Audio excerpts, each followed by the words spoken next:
لوگ محبت کے بھوکے ہیں، تم فتوے دینا شروع کر دیتے. جنید جمشید کے بارے میں مجھے پتا چلا کہ ساتھی اس کے گھر کھانا نہیں کھاتے کہ حرام کمائی.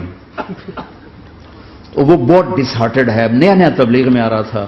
میرا آگے کہیں سفر تھا، جماعت میں جا رہے تھے، کراچی سے آگے جانا تھا. تو میں نے اسے فون کیا کہ میں آ رہا ہوں، میں کھانا تیرے گھر کھاؤں گا. تو وہ کہنے لگا میرے گھر؟ میں نے کہا ہاں تمہارے گھر. پھر کہنے لگا میرے گھر؟ میں نے کہا ہاں تمہارے گھر. کہا واقعی میرے گھر؟ میں نے کہا ہاں واقعی تمہارے گھر. کہا یہ تو میرا تو گھر تھا، کوئی نہیں کھانا کھاتا، کہتے حرام ہے. میں نے کہا میں اتنا بڑا مولوی نہیں ہوں، میرا گزارا ہو جائے گا.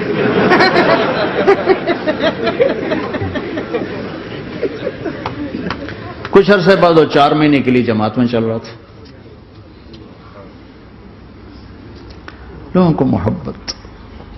میں رائمنڈ میں بیٹھا تھا، ایک شخص آ گیا، کہا جی وہ مبارک سینما لاہور میں تھا، اس کا مالک آ رہا تھا چند دنوں سے رائمنڈ. آج وہ کچھ گھر سے لے کر آیا تو ایک دی وہاں کسی رائمنڈ میں کسی کو پیش کی تو اس نے انکار کر دیا، میں نہیں کھاتا، آپ کی کمائی حرام ہے. تو بہت زیادہ شرمندہ ہو رہا. میں نے کہا اسے لے آؤ جلدی سے میرے پاس.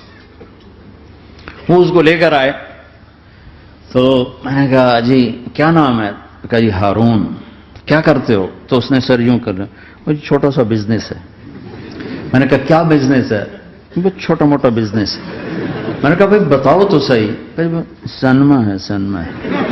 میں نے کہا کون سا سینما؟ مبارک سینما. مبارک. میں نے کہا مبارک؟ ہاں وہ جس میں شمع پروانہ میں نے دیکھی تھی وہ مبارک صاحب اس کے جو اونر تھے، پہلے ان کی فوٹو آتی تھی، مر گئے تھے وہ، ان کا سیڈ میوزک چلتا تھا، بعد میں فلم چلتی تھی. وہ مجھے ایسے دیکھنے لگا کہ یہ کیا کہہ رہا ہے. اور میں نے اسے یوں دوستی لگائی. دن کے بعد دیکھا تو اتنی بڑی داڑھی کے ساتھ 4 مہینے لگا.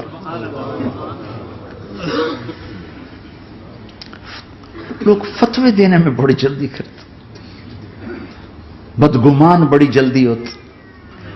کسی میں 100 خوبیاں ہوں، ایک کمی ہو، ساری پہ کانٹا پھیر دیتا. میں اپنے ڈیرے میں تھا، ایک انجینئر پڑھا لکھا بڑا آ گیا، تم تبلیغ والے منافق ہو، تم تبلیغ والے جو ہے اوپر سے کچھ ہو اندر سے کچھ ہو، یہ کرتے شروع. میرے ڈیرے میں تھا، مجھے بولنا نہیں تھا، میرا مہمان تھا. مہمان تو جوتا بھی مارے تو ہمیں سہنے کا حکم ہے. میں چپ کر کے سنتا رہا. جب وہ سارا کچھ بول بیٹھا تو میں نے کہا بھائی صاحب اللہ تعالیٰ نے پرفیکشن نہیں مانگی، کاؤنٹنگ کہا ہے، کاؤنٹنگ کروں گا. 100 نمبر نہیں مانگے، کہا ہے میں کاؤنٹنگ کروں گا، اگر تمہارے 51 ہوئے تو باقی معاف کر دوں گا.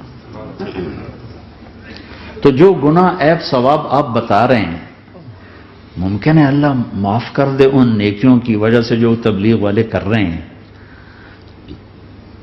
اور کسی کو برا کہنا یہ اپنے برا ہونے کی پہلی نشانی ہے.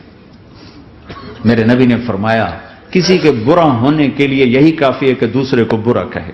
یہ میں اسے نہیں کہا، یہ ویسے آپ کو بتا رہا ہوں، اس کو یہ میں نے نہیں کہا، آپ سے عرض کر رہا ہوں کہ میرے نبی نے فرمایا کہ کسی کے برا ہونے کے لیے اتنا ہی کافی ہے کہ دوسروں کو برا سمجھو. میں نے کہا اللہ نے کاؤنٹنگ رکھی ہے، کاؤنٹنگ. اور میں نے کہا یہ جو حکومت پاکستان ہے یہ کوئی اتنی اچھی حکومت نہیں ہے، لیکن یہ بھی اپنے رعایا کے لیے اتنی رحم دل ہے کہ جو لڑکا 33 نمبر لے اس کو پاس کر دیتے ہیں. 67 نمبر نہیں لیے کوئی بھی نہیں کہتا کہ تو فیل ہے، سب کہتے تو پاس ہے، تو پاس ہے، تو پاس ہے. فیل ہونے کا تانا کوئی نہیں دے سکتا، پاس ہے. ٹھیک ہے. میں نے کہا اللہ اس حکومت پاکستان سے کروڑوں گنا زیادہ مہربان ہے. پتہ نہیں کون سی نیکی پہ مہربان اگر جاؤ، لیکن جو کہ مزاج بن گیا ہے تنقید. یہاں تک ایک کہنے لو جی دیکھو جی نور جہاں 27 رمضان مر گئی، شب قدر مر گئی. میں کہا اللہ تے کیس کرو ہن جا، اللہ تے مقدمہ کرو بھائی نور جہاں 27 رمضان کو کیوں مر گئی. 27 رمضان کو کوئی آدمی اپنی مرضی سے مر سکتا؟ اتنی مقدس رات، اتنا مقدس دن، تو کوئی بات تو اللہ کو پسند آئی جو اس کی موت دی.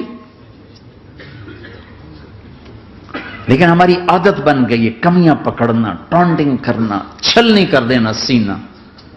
اپنے اب دھنیے اپنی دھن، تجھے کیوں فکر ہے اے گل دلے صد چاک بلبل کی، تو اپنے پیرہن کے چاک تو پہلے رفو کر لے۔ کیوں اوروں کے عیب دیکھ دیکھ خود بھی اپنے غیظ و غضب میں اور اپنے حسد کا شکار اور کبھی بغض کا شکار؟ ارے اندھے بن جاؤ گا، مجھے کچھ نہیں نظر آتا، میں صرف عیب میں صرف خوبیاں دیکھوں گا، عیب نہیں دیکھوں گا۔ لوگوں کو قریب کرو، پیار کرو، محبت